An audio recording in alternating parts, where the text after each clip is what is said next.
next item is the induction of John Honig, who so many of you I know remember fondly. Kathy Peters has written the introduction for John, and unfortunately she couldn't be here tonight either. Actually, we all thought we might wear masks for all these people, and you would know.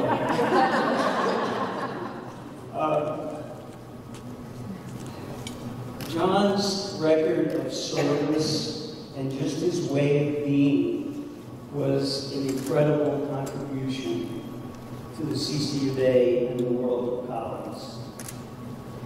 Kathy wrote the introduction. She insisted that I read it to you, and I will. And then what we have is an interview that Hal Sundstrom did with John Honig. So the best way to learn about John is really to have him tell you his story. And you get a real sense of who he was and how he was. So let me read you what Kathy has written.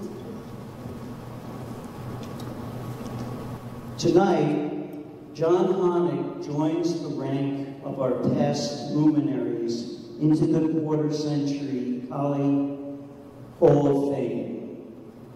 It is difficult to come to terms with what we have lost. Much can be said about the man, his legacy, and his many talents. John Honig came into the world of collies as a novice, just like the rest of us.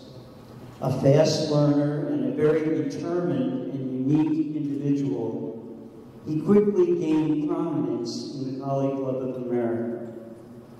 He held every CC of A office, from district director, president, secretary, director at large, and served as the AKC delegate for the Worcester County Kennel Club as well.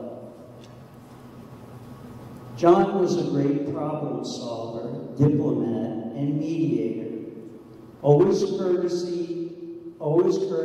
and a gentleman, whether it be judging dogs or attending CCVA functions. His driving force kept the club together during many crises with common sense and intelligent solutions. To whom did we turn in the time of a major crisis? It was John Honig, of course.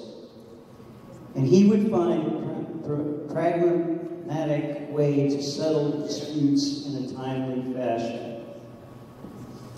John began his affair with collies in the mid-1950s, acquiring champion windswept Domino Jack, whom he successfully campaigned to best in the East during that era.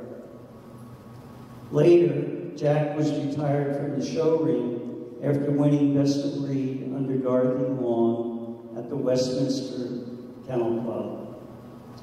We hate to admit we have favorites, but secretly we do. And Domino Jack was John's favorite collie of all time. The next great dogs owned by Accalia were international champion Stonykirk Reflection and his daughter, champion Mayline Welcome Reflection. This father and daughter team are remembered to this day for winning Best of Breed and Best of Opposite Sex at the 1962 CC of A National in Pikesville, Maryland. John was a teacher and a mentor, if you were willing to listen. He told it like it was, like it or not.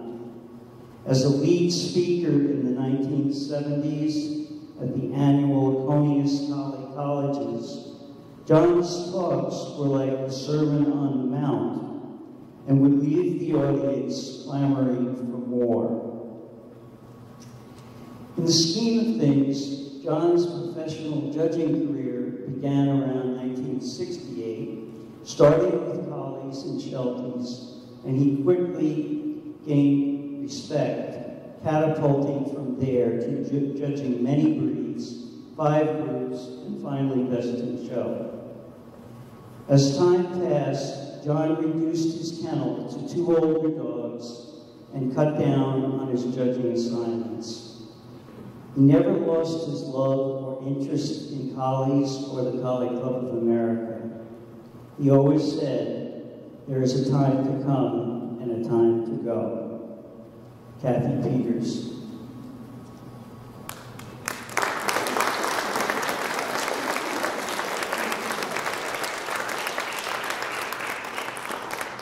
So now we're going to see an interview by Hal Sundstrom, and it'll give you a true sense of what John Honig was like.